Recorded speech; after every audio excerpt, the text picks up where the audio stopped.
Hello la team, bienvenue sur ma chaîne C99 Crypto. Aujourd'hui, c'est le dimanche crypto et comme chaque semaine, nous voyons les cryptos qui ont explosé cette semaine. Donc c'est parti avec le Run qui a pris 42%, suivant du ETC qui a pris 39,6%, l'AVE qui prend 27,5%, le Mina qui progresse à 23,7%, le KSM qui prend 19,3%, le GLD 18,6%. La plupart des cryptos ont bien pris, même la VAX qui a progressé de 22,4%, le GRT 18,3%. C'est les cryptos qui ont explosé le plus. De plus, le SEC qui a pris 18,9% et la plupart se stabilisent autour des 5 à 10%. On peut voir les OTX, le ONE, le BAT ou le MKR, le NEO, le FTM, le BTC bien sûr, le BTC qui a bien progressé, le SOL qui prend 11,6%, le Luna qui prend 6,7%. Donc la plupart des cryptos ont réellement explosé.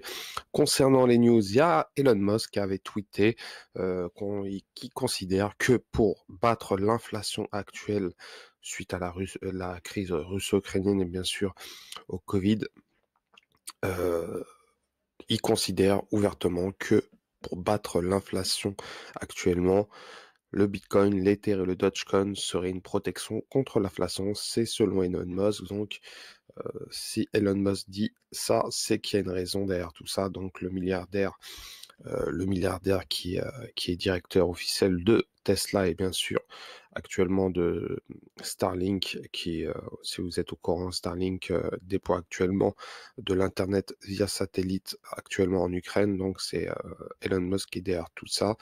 Donc Elon Musk considère que la plupart de ces cryptos seront bien sûr c'est euh, la lutte contre l'inflation actuelle. Donc il dit ouvertement que voilà, le Dogecoin, le Bitcoin serait ouvertement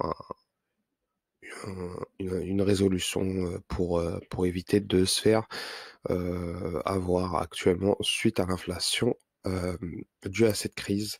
De plus, Meta qui poursuit actuellement en justice pour fausse publicité crypto publiée sur Facebook, Instagram, Meta qui est mal actuellement. On peut voir que la plupart suite à l'abandon de Facebook de Libra, Meta se trouve en situation assez compliquée suite à des fausses publicités sur crypto publiées sur Facebook et Instagram. C'est assez très très compliqué. Il dit ouvertement que les amateurs de crypto sont malheureusement familiers par de fausses publicités diffusées au sein de l'écosystème qui font la promotion d'arnaqueurs en essayant de tromper les investisseurs.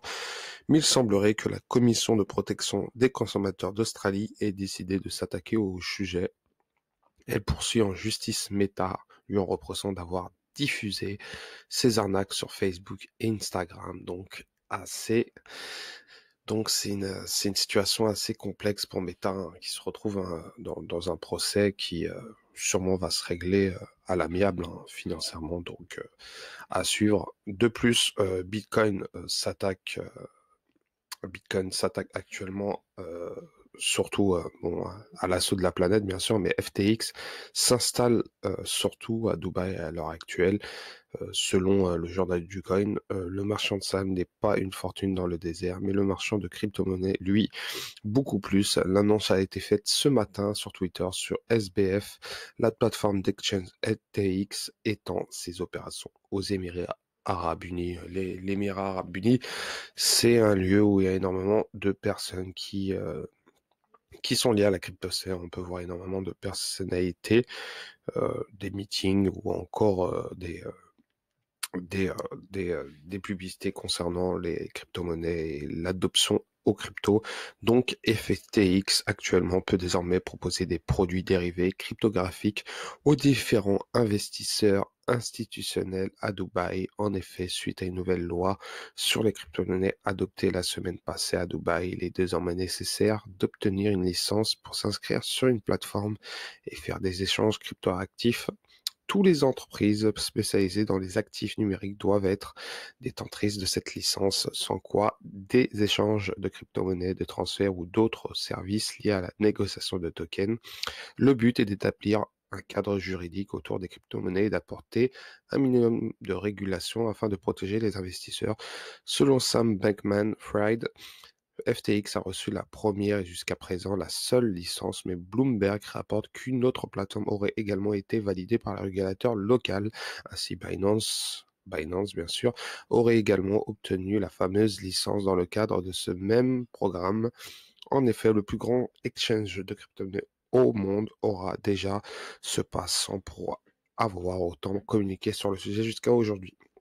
Donc voilà pour FTX et la plupart des crypto-monnaies. On peut voir aussi la plupart des grosses capitalisations cette semaine. On reste sur le roi BTC qui est à 7,1% et le TH aussi qui progresse de 12,2%, qui suit derrière le BNB et le Luna qui a explosé, qui n'arrête pas d'exploser.